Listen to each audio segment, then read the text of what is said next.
कि ईरान और पाकिस्तान आ गए हैं।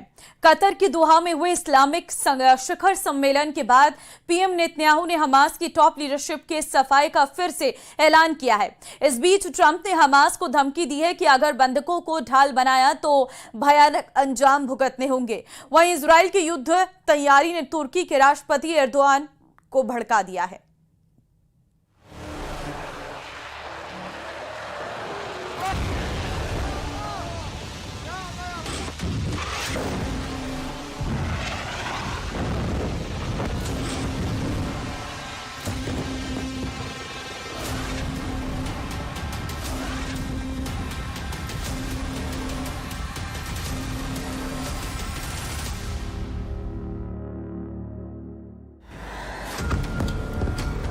गाजा में घुसे इजराइल के टैंक।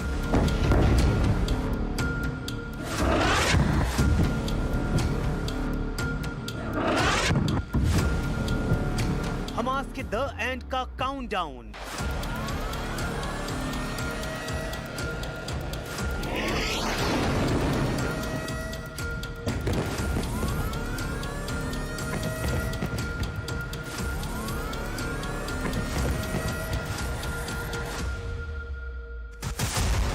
इजराइल के 3 सबसे कट्टर दुश्मनों का नंबर आ गया। क्या वो ईरान है? क्या वो तुर्की है?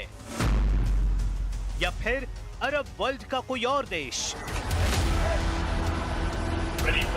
इजराइल को हमास के सफाई का लाइसेंस ट्रंप ने दिया। जैसे ही सुपर पावर का फ्री हैंड मिला, इजराइल ने तबाही मचा दी।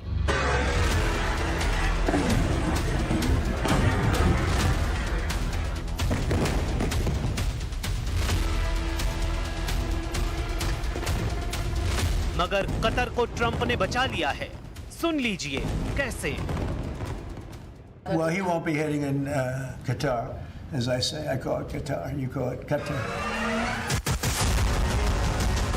ट्रंप ने गारंटी ली है, कतर को कुछ नहीं होगा, इजराइल हमला नहीं करेगा।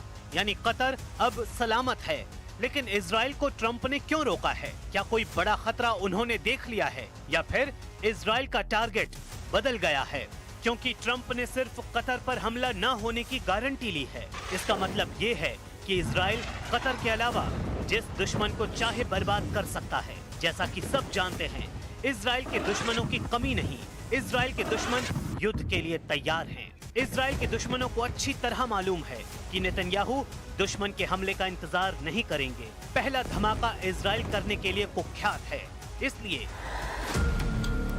सऊदी क्राउन प्रिंस मोहम्मद बिन सलमान के दिल की धड़कनें बेकाबू हैं। तुर्की के स्वयंभू खलीफा एर्दोआन की आंखों में बारूदी धमाकों के दृश्य हैं। ईरान के सुप्रीम लीडर अली खामेनेई को सोते जगते सिर्फ जंगी जेट से बरसता बारूद दिख रहा है।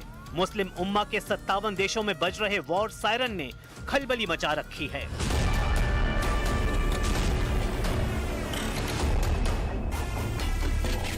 जैसे कतर दहल गया, जैसे गाजा जल गया, जैसे लेबनान खंडहर बना, जैसे यमन में बरसा बारूद, जैसे सीरिया हुआ निस्ते-नाबूद, वैसी ही बारूदी कयामत से खाक होने का नंबर इजराइल के अगले दुश्मन का है। इस डर से अरब लीग में हड़कंप है। इजराइल के हमले के खौफ से मुस्लिम उम्मा में युद्ध की तैयारी हो रही है। शिखर सम्मेलन हो रहा है। नेटो की तरह इस्लामी देश सैन्य संगठन बनाने का प्लान बना रहे हैं। दोहा में 57 सुप्रीम लीडर जुटे हैं। सबका मकसद सिर्फ और सिर्फ इजराइल की बर्बादी है। सबका मकसद इजराइल के खतरे को मिटा देना है। अरब वर्ल्ड एकजुट होने का मैसेज दे रहा है। इजराइल को हथियारों की नुमाइश से डराने की रणनीति भी चली जा रही है, जिसे देखते हुए सुपर पावर अमेरिका ने भी दोहा में अपनी मौजूदगी दर्ज करा दी है। अमेरिकी विदेश मंत्री मार्को रूबियो दोहा पहुंचे, लेकिन उससे पहले वो यरूशलेम में नेतन्याहू से मिलकर आए, जहां गाजा में सुपर पावर ने नेतन्याहू को फ्री हैंड दे दिया है। जिसके बाद इजराइल ने गाजा पर टोटल कंट्रोल का मिलिट्री ऑपरेशन भी शुरू कर दिया है। गाजा में इजराइल के ग्राउंड ऑपरेशन के बाद युद्ध फिर से भीषण दौर में पहुंच गया है। प्रेसिडेंट ट्रंप ने नेतन्याहू को फ्री हैंड देने की वजह हमास की उस धमकी को बताया है, जिसमें उसने 20 बंधकों को मानव ढाल बनाने की बात कही है। और चलिए, इस बुलेटिन में फिलहाल के लिए बस इतना ही। बाकी अन्य खबरों के लिए आप बने रहिए हमारे साथ। नमस्कार।